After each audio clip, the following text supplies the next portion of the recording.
In today's video, I'm going to show you how to draw a line in AutoCAD step by step, even if you're completely new to the software. This is one of the most basic and most important tools in AutoCAD because almost every drawing starts with a simple line. If you learn this one tool properly, you'll be much more comfortable using the rest of the program too. If this tutorial helps you, make sure to hit the like button and subscribe for more easy AutoCAD guides. Let's jump right in. The first thing you need to do is open your drawing in AutoCAD. You can start a new drawing or open an existing file depending on what you want to work on. Once your drawing is open, look at the top of the screen and go to the Home tab. This is where you'll find the main drawing tools you need for most basic tasks. Now, under the Home tab, find the Line tool and click it. As soon as you activate the Line command, AutoCAD will be ready for you to place the first point of your line. At this stage, your cursor will be waiting inside the drawing area, and this is where the line will begin.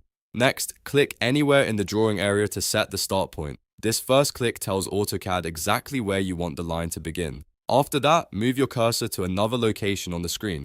You'll notice that AutoCAD shows a preview of the line as you move, which helps you see the direction and length before you place the next point. When you're happy with the position, click again to set the next point. That creates your first line segment. If you want to keep drawing connected segments, you can continue moving the cursor and clicking additional points. Each click adds another segment to the same line, which is useful when creating shapes, outlines, or more detailed geometry. You can keep going for as long as you need, and AutoCAD will keep linking each new point to the previous one. This makes it easy to build straight paths, angled sections, or custom line patterns. If you make a mistake, don't worry. You can always undo it or start again. Once you finish drawing the line or all the segments you need, press Enter on your keyboard to end the command. This confirms the line and exits the tool. Your line will now stay in the drawing exactly where you placed it. And that's how you draw a line in AutoCAD. It's a very simple process, but it's also one of the foundation skills you'll use again and again in your projects. If this video helped you, please give it a like, subscribe for more AutoCAD tutorials, and let me know in the comments what you want to learn next. Thanks for watching, and I'll see you in the next one.